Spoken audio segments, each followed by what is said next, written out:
ಬಳ್ಳಾರಿಯಲ್ಲಿ ಬೆಚ್ಚಿ ಬೀಳಿಸಿದ ತಾಯಿ ಮಗು ಕೊಲೆ ಪ್ರಕರಣ, ಆರೋಪಿ ಪತಿ ಬಂಧನ.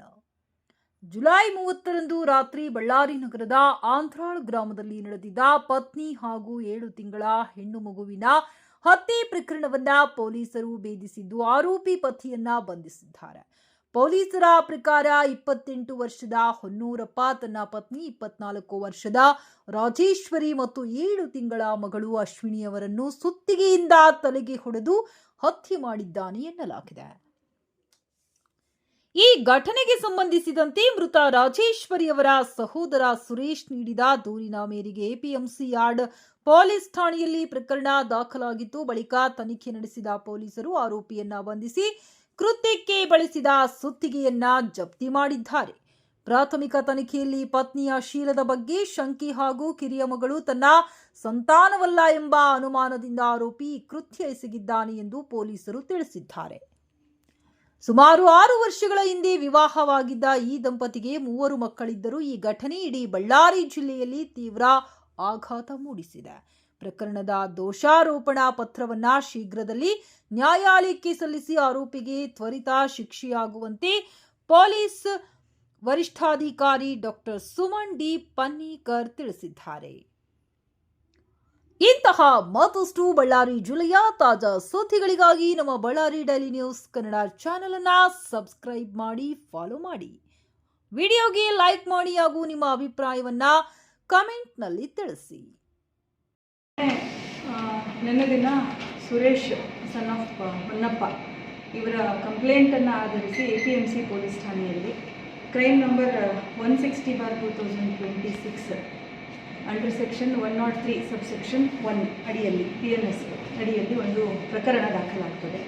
ಈ ಪ್ರಕರಣದ ಸಂಕ್ಷಿಪ್ತ ಸಾರಾಂಶ ಏನಂತಂದರೆ, ಇವರ ತಂಗಿ, ಫಿರ್ಯಾದುದಾರರ ತಂಗಿ ಶ್ರೀಮತಿ ರಾಜೇಶ್ವರಿ 24 ವರ್ಷ ವಯಸ್ಸು, ಇವಳನ್ನು ಹಾಗೂ ಇವಳ ಮಗು 7 ತಿಂಗಳ ಹೆಣ್ಣು ಮಗು ಅಶ್ವಿನಿ ಅಂತ ಅವಳನ್ನು ಅವಳ ಗಂಡ ಹೊನ್ನೂರಪ್ಪ ಅಂಥೇಳಿ 28 ವರ್ಷ ವಯಸ್ಸು, ಇವನು ಕೊಲೆ ಮಾಡಿ ಅಲ್ಲಿಂದ ಪರಾರಿಯಾಗಿದ್ದಾನೆ. ಸೊ ಇದು ನಡೆದಿರುವಂಥದ್ದು ಘಟನೆ ನಿನ್ನೆ ರಾತ್ರಿ ಸುಮಾರು 8ರಿಂದ 9-9:30 ಸಮಯದ ಮಧ್ಯದಲ್ಲಿ ಮನೆಯಲ್ಲಿ ಒಂದು ಸುಮಾರು ವರ್ಷದಿಂದ, ಇವರಿಗೆ ಮದುವೆ ಆಗಿ ಸುಮಾರು 6 ವರ್ಷ ಆಗಿದ್ದು, ಸುಮಾರು ವರ್ಷಗಳಿಂದ ಇವರಿಬ್ಬರ ಮಧ್ಯದಲ್ಲಿ ಕೌಟುಂಬಿಕ ಕಲಹ ನಡೀತಾ ಇದ್ದಂಥದ್ದು. ಹೆಚ್ಚಾಗಿ ಮಹಿಳೆಯ ಶೀಲವನ್ನು ಶಂಕಿಸ್ತಿದ್ದ ಅಂತ ಹೇಳಿಬಿಟ್ಟು ಇವನ ಮೇಲೆ ಆರೋಪ ಇರುವಂಥದ್ದು. ಸೊ ಅಲ್ಲೇ ಮೃತೆ ಅವಳ ಫ್ಯಾಮಿಲಿಯವರು, ಅವಳ ಅಣ್ಣ ತಮ್ಮಂದರು ಅಲ್ಲೇ ಅಕ್ಕಪಕ್ಕದ ಮನೆಯಲ್ಲೇ ವಾಸವಾಗಿರ್ತಾರೆ. ಹಾಗೆ ಈ ಹಿಂದೆ ಕೂಡ ಕೆಲವೊಂದು ಸರ್ತಿ ಕಲಹ ನಡೆದಾಗ, ಅವರ ಮಧ್ಯದಲ್ಲಿ ಮನಸ್ತಾಪ ನಡೆದಾಗ ಜಗಳ ಬಿಡಿಸಿರುವಂಥದ್ದು ಕೂಡ ನಮಗೆ ಈಗಾಗಲೇ ಅವರು ತಿಳಿಸಿದ್ದಾರೆ.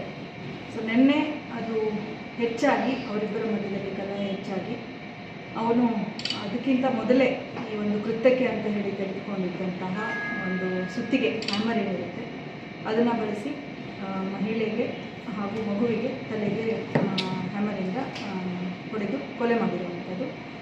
ಆನಂತರದಲ್ಲಿ ಈ ವ್ಯಕ್ತಿ ಏನಿದ್ದಾನೆ ಆರೋಪಿ ಪೊಲೀಸ್ ಠಾಣೆಗೆ ಬಂದು ಹಾಜರಾಗಿದ್ದಾನೆ. ಅವನನ್ನು ಸರೆಂಡರ್ ಮಾಡಿಕೊಂಡಿದ್ದಾನೆ. ಮುಂದಿನ ಅವನನ್ನು ವಶಕ್ಕೆ ಪಡೆದು ಅವನನ್ನು ಪರಿಶೀಲನೆ ಮಾಡಿ ಈ ಕೃತ್ಯದ ಬಗ್ಗೆ ಹೆಚ್ಚಿನ ಮಾಹಿತಿಯನ್ನು ಅವನಿಂದ ನಾವು ಪಡಿತಾ ಇರುವಂಥದ್ದು.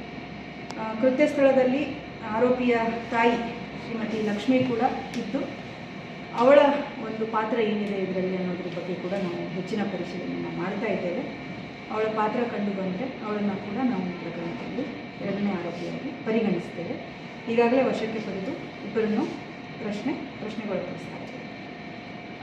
ಇದರಲ್ಲಿ ಮುಖ್ಯವಾಗಿ ಈ ಮಗು ತನ್ನದಲ್ಲ ಅನ್ನುವಂಥ ಒಂದು ವಿಷಯ ಅವನು ಹೇಳಿ ಕೊಲೆ ಮಾಡಿರುವಂಥದ್ದು ನಮಗೆ ಈಗಾಗಲೇ ಆ ವ್ಯಕ್ತಿ ಪೊಲೀಸ್ ಠಾಣೆಯಲ್ಲಿ ಏನು ಅವನ ಇಲ್ಲಿವರೆಗೆ ನಮಗೆ ತಿಳಿಸಿರುವಂಥದ್ದು. ಹೆಂಡತಿ ಶೀಲಾ ಶಂಕಿಸೋದಷ್ಟೇ ಅಲ್ಲದೆ ಮಗು ಕೂಡ ನನ್ನದಲ್ಲ ಅನ್ನುವಂಥದ್ದು ಪದೇ ಪದೇ ಅವರಿಗೆ ಹೇಳಿ ಬಡಿ ಮಾಡ್ತಾ ಇದ್ದ ಅಂಥೇಳಿ. ಸೊ ಇದೇ ಒಂದು ಕಾರಣಕ್ಕೆ ಅವನು ಈ ಕೃತ್ಯವನ್ನು ಎಸಗಿರುವಂಥದ್ದು. ಈ ಕೃತ್ಯಕ್ಕೆ ಬಳಸಿರುವಂತಹ ಏನು ವೆಪನ್ ಇದೆ ಅದನ್ನು ಅವನು ಪರ್ಚೇಸ್ ಮಾಡಿದ್ದಿರ್ಬೋದು, ಅಥವಾ ಅದರ ಬಗ್ಗೆ ಯಾವಾಗ ಅವನು ಪ್ರಿಪೇರ್ ಮಾಡಿದ್ದ ಅನ್ನುವಂಥದ್ದು ಪ್ರತಿಯೊಂದನ್ನು ನಾವು ಅವನಿಂದ ಮಾಹಿತಿಯನ್ನು ಪಡೆದು ಕೂಲಂಕುಷವಾಗಿ ಇದನ್ನು ತನಿಖೆಯಲ್ಲಿ ಅಳವಡಿಸ್ಕೊಳ್ತೇವೆ. ಆದಷ್ಟು ಬೇಗ ಇದನ್ನು ನಾವು ಚಾರ್ಜ್ ಶೀಟನ್ನು ಕೋರ್ಟಿಗೆ ಸಲ್ಲಿಸ್ತೇವೆ. ಪಾಪುಗೆ ಎಷ್ಟು ವರ್ಷನ? ಮಗುಗೆ 7 ತಿಂಗಳು. ಮೇಡಮ್, ನೃತ್ಯ ರಾಜೇಶ್ವರಿ ಏನಿದ್ದಾಳೆ ಅವಳಿಗೆ 3 ಜನ ಮಕ್ಕಳಿತ್ತು.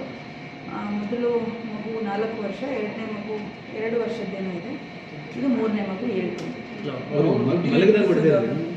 ಇಲ್ಲ, ದುಡ್ಡಿನ ವಿಷಯ ಯಾವುದು ಇದರಲ್ಲಿ ಬಂದಿಲ್ಲ. ನಮಗೆ ಇದುವರೆಗೆ ಅಕ್ಕಪಕ್ಕದಲ್ಲಿ ನಾವು ಆ್ಯಸ್ ಆಫ್ ನಾವು ವಿಚಾರಣೆ ಮಾಡಿದಾಗ ದುಡ್ಡಿನ ವಿಷಯ ಯಾವುದೂ ಇರಲಿಲ್ಲ. ಇವನು ವೃತ್ತಿಯಲ್ಲಿ ಮೇಸ್ತ್ರಿ ಕೆಲಸ ಮಾಡ್ಕೊಂಡಿರ್ತಿದ್ದ. ಆ ಮಹಿಳೆಗೆ ಆಗಾಗ ಆಚೆ ಹೋದರೂ ಕೂಡ ಅವಳನ್ನು ಹೆಚ್ಚಾಗಿ ಪ್ರಶ್ನೆ ಮಾಡುವಂಥದ್ದಿತ್ತು. ಬೇರೆಯವ್ರ ಜೊತೆಗೆ ಸಂಪರ್ಕ ಇದೆ ಅನ್ನೋವಂಥದ್ದು, ಪದೇ ಪದೇ ಅವಳ ಮೇಲೆ ಅಲಿಗೇಷನ್ ಮಾಡುವಂಥದ್ದು.